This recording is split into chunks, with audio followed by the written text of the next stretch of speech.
Paradigma pemimpin yang melayani. Kata Yesus, "Apa yang kau kehendaki?"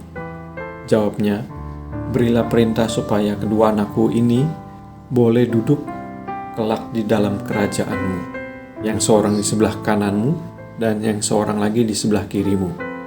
Matius 20 ayat 21. Ketika Indonesia mengalami pergolakan reformasi di tahun 1997-1998, tokoh-tokoh reformasi mencetuskan suatu sikap perlawanan kepada pemerintahan Orde Baru, yaitu perlawanan atas sikap korupsi, kolusi, dan nepotisme, yang sering disebut dengan akronim KKN. Semangat anti KKN lahir di era reformasi karena masyarakat Indonesia sudah jenuh dan muak akan maraknya KKN di tubuh pemerintahan saat itu. Korupsi merajalela ketika banyak oknum pejabat yang memperkaya diri dengan menggunakan dana, fasilitas, dan kewenangan negara yang ada padanya untuk keuntungan pribadi mereka. Belum lagi kolusi yang ditandai dengan pemberian keistimewaan bagi pihak-pihak tertentu yang dekat dengan pemerintah. Apalagi nepotisme, yaitu ketika oknum pejabat mengutamakan keluarga terdekatnya untuk menempati berbagai posisi strategis di pemerintahan. Rupanya sikap KKN ini sudah lama tercatat dalam Alkitab. Bahkan nampak pula dalam kisah pelayanan Tuhan Yesus di bumi. Dalam bacaan kita di Matius 20 ayat 20-21, ternyata ibu dari kedua orang murid terdekat Tuhan Yesus, yaitu Yakobus dan Yohanes, datang menemui Tuhan Yesus. Sekilas sang ibu nampak sangat sopan, bahkan sampai bersujud di hadapan Tuhan Yesus, memohon agar Tuhan Yesus memberikan kedudukan khusus kepada kedua anaknya kelak di dalam kerajaannya. Maksud sang ibu sepertinya mulia, karena ingin agar kedua anaknya menikmati kekuasaan dalam kerajaan Allah. Namun, cara dan tujuannya keliru. Mengapa demikian?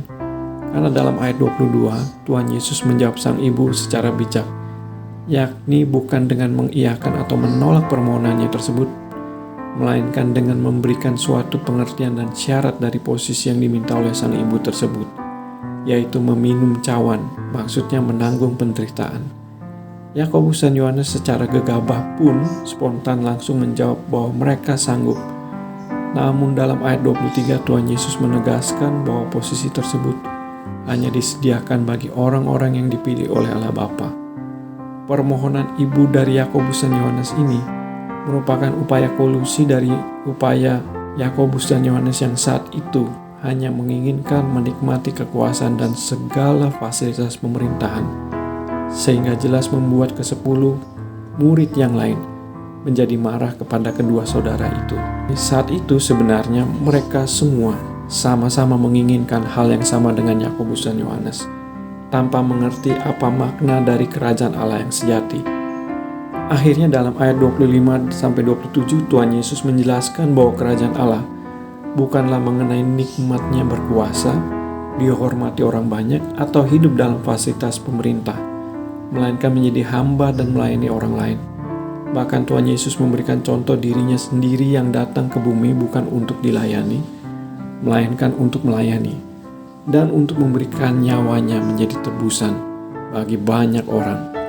Wow! Sungguh suatu paradigma yang terbalik dari paradigma pada umumnya.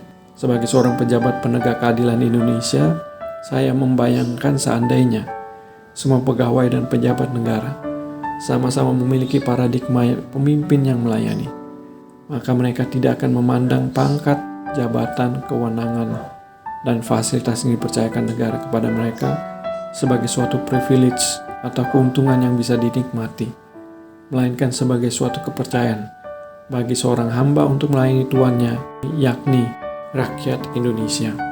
Niscaya mereka akan menghindari keinginan untuk melakukan KKN. Selamat Hari Anti Korupsi. Tuhan memberkati pemerintahan Indonesia.